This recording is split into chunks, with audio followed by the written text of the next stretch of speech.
vamos a compartir de la palabra lo que el Señor me mostró hace tiempo. Nos vamos a ir al libro de Juan y vamos a ver los tres primeros milagros de Jesús. Ahora vamos a ver el primero, que es el de las bodas de Canaán, ¿verdad? Todos conocemos la historia, una historia muy conocida, en la que vemos como María, la mamá de Jesús, que estaba en la boda, también estaban invitados Jesús y sus discípulos. Vemos como María se entera de que el vino se ha acabado en la boda y entonces le dice a su hijo que por favor haga algo, que el vino se ha acabado. Jesús, aunque le dice a su madre que aún no ha llegado la hora, pero él cede y lo hace, ¿no? Y le dice a los sirvientes que cojan las tinajas que hay. Lo interesante de este texto es que habla de 6 tinajas de unos 100 litros aproximadamente. La boda sería muy grande, habría muchísimos invitados seguramente, pero estamos hablando de un milagro a lo grande. Cuando el Señor hace algo en nuestras vidas no lo hace escaso, no lo hace pequeño, lo hace a lo grande. Y en esta magnitud, en este momento, pues convierte 600 litros de agua en 600 litros de vino. Aquí, ¿qué es lo que me sorprende en especial a mí, ¿no? Ver la obediencia. Cómo Jesús le dice a esos sirvientes, ¿no?, que cojan esas tinajas y las llenen de vino, y cómo esos sirvientes obedecen. O sea, van a llevar el agua, que puede ser algo ilógico, y más cuando tú no conoces a la persona que va a hacer el milagro, y la obediencia los lleva, ¿vale?, a poner la fe en acción. Este es el primer milagro que vemos en el libro de Juan. El segundo milagro que vemos está en Juan, capítulo 4, y os voy a leer los textos tal y como lo dice aquí. Dice: le suplicó que bajara a sanar a su hijo, porque estaba a punto de morir. Señor, le rogó el funcionario, baja antes de que se muera mi hijo. Y Jesús le dice: vuelve a casa, tu hijo vive, le dice él, ¿no? El hombre creyó esto que le dice Jesús y se fue. Y un poquito más abajo vemos que dice, cuando él llega a casa, le dice uno de sus sirvientes: ayer a la 1 de la tarde se le quitó la fiebre. Entonces el padre se dio cuenta de que precisamente esa hora es a la hora que se lo había dicho Jesús, que le había dicho: tu hijo vive. Aquí vemos el segundo milagro, y vemos el milagro lo mismo, la obediencia. Este hombre le pide desesperadamente, yo me puedo poner en su lugar y seguramente rompería barreras para llegar a Jesús, ¿verdad? Y cuando le pide que lo sane, y Jesús le dice simplemente: ve, tienes que salir de la ciudad y llegar a otro lugar. Y este hombre no le dice: no, ven conmigo, no le insiste, simplemente recibe la orden de Jesús, que le dice: ve, que tu hijo vive, y dice que él se va a buscar a su hijo a su casa, y cuando llega le da la noticia de que su hijo vive. De nuevo vemos como la fe activa y hay una obediencia. Él lo cree y va por el milagro, sabiendo que su hijo pues va a ser sanado, simplemente por la palabra que Jesús declara, ¿no? Y el tercer milagro que vamos a ver aquí es cuando Jesús sana a un inválido. Este texto también es impresionante, y es impresionante por lo siguiente. Dice en el versículo 7, un poquito antes, dice: ¿quieres ser sano?, le pregunta. Y él le dice: Señor, respondió, no tengo a nadie que me meta en el estanque mientras agita el agua, y cuando trato de hacerlo, otro se mete antes. Jesús no le dijo ¿qué es lo que te pasa? ¿Por qué no llegas al agua? Jesús le preguntó: ¿quieres ser sano? Muchas veces nosotros no escuchamos la voz de Dios. Le estamos diciendo al Señor lo que queremos, pero no lo estamos escuchando a Él. Jesús solamente le dijo: ¿quieres ser sano? La respuesta, ¿cuál hubiera sido? Claro, quiero ser sano. Este hombre, dice la palabra, que llevaba más de 38 años enfermo.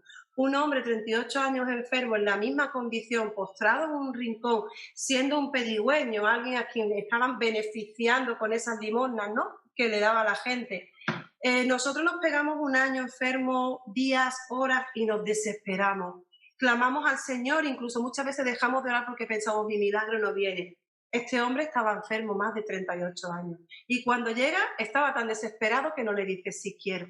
¿Cuál es su respuesta? Es que no tengo a nadie que me lleve. Jesús no le dijo: ¿quieres que te cargue y te lance al agua? Le preguntó: ¿quieres ser sano? Por eso muchas veces nosotros, cuando le estamos orando al Señor, quizás no tenemos esa comunión y esa conexión con Él. Sin embargo, este hombre, después de tener esa conversación, le dice: levántate, anda, recoge tu camilla y anda, le dijo Jesús. Al instante, este hombre, ¿qué es lo que dice la palabra que hizo? Quedó sano, así que tomó su camilla y echó a andar. De nuevo vemos cómo se activa la fe con la obediencia. Este hombre escucha, cree y se lanza, y llega a ser sano también. ¿A dónde nos llevan estas tres historias que vemos aquí en la palabra? pues nos llevan a que Jesús ordena, como estamos diciendo.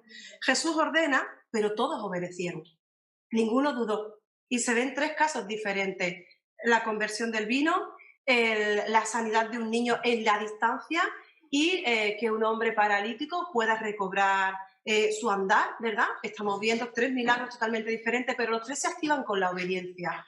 Y esto nos lleva a ver que nuestra fe, como digo, se activa por la obediencia, pero ¿qué es lo que prueba? ¿Qué es lo que prueba el Señor en medio de nuestra oración, en medio de nuestra prueba? Pues nos prueba en la fe, a ver hasta dónde vamos a llegar, cuándo vamos a tirar la toalla, cuánto vamos a conseguir estar ahí presentes, ¿no? En la misma oración, sin dudarlo. Nos prueban la paciencia, como he dicho, si tiramos la toalla o no, nos prueban la obediencia y nos prueban la confianza. Fijaros cuántos puntos el Señor permite que en nuestra oración se lleven a cabo. Que no tiremos la toalla es muy importante, porque si tiramos la toalla estamos diciendo que no hay fe en nuestras vidas. ¿Por qué? Porque necesitamos avanzar y avanzamos por fe. Y hemos visto que la fe se activaba con la acción y la obediencia. Necesitamos obedecer, aún no venga el resultado que esperamos. Hemos visto en estos meses atrás, ¿verdad? Muchas oraciones no contestadas, otras siendo contestadas y vamos a ver otras que se van a contestar. Si la respuesta es sí o la respuesta es no, no nos corresponde a nosotros juzgarlo, ni siquiera cuestionárselo al Señor. Lo único que necesitamos hacer es saber y entender que Él tiene lo mejor para nosotros y que en ese mejor para nosotros Él nos demanda que tengamos fe, que seamos obedientes, que estemos confiando, que seamos pacientes, que no nos desesperemos. Porque si este hombre con 38 años que llevaba inválido le hubiese dicho al que lo portaba, pues mira, no me pongas más aquí, ponme en otro rincón, quizás Jesús no hubiera llegado a su vida. 38 años después será el milagro. ¿Y cómo será? Por la obediencia. No dudó. No conversó con Jesús para decirle algo más, simplemente obedeció. Y vamos a ver muchos más milagros en la Biblia, en los que vamos a ver cómo los milagros del Señor los hace momentáneos, los hace progresivos, los hace con una sola palabra, los hace con una acción, como es el del ciego, cuando hace barro, ¿verdad?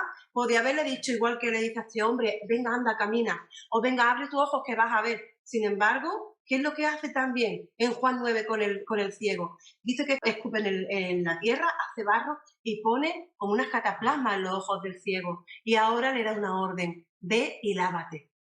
Ve al estanque y te lavas. ¿Y él qué hace? Va al estanque y se lava en obediencia. ¿Qué puede haber dicho, Señor, esto es una porquería? ¿Por qué me escupes? ¿Por qué me hace? Él no lo dudó.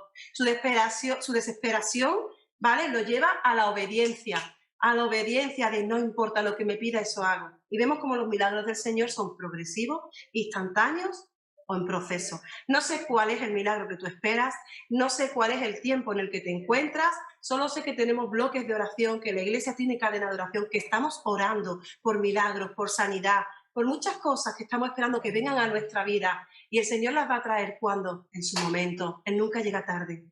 Pero quizás aún no ha llegado esa respuesta para ti en positivo, porque Él sabe por qué hace las cosas. Pero si nosotros nos ponemos a pelear, a cuestionar, a negociar, estamos perdiendo ese tiempo que se llama fe. Necesitamos activar la fe por la obediencia, no cuestionarle al Señor nada, poner nuestras peticiones delante de Él sabiendo que lo mejor está por llegar y que lo mejor es su perfecta voluntad, no nuestro deseo, porque en nuestro deseo muchas veces no está el camino correcto. Si en algo insistía el Señor en mi vida y puedo yo insistir esta tarde, es que nuestra fe no se puede venir abajo porque la respuesta sea no. Nuestra fe tiene que estar activa y levantada porque sea cual sea la respuesta, el Señor, todo lo que le da a sus hijos es para bien. Amén.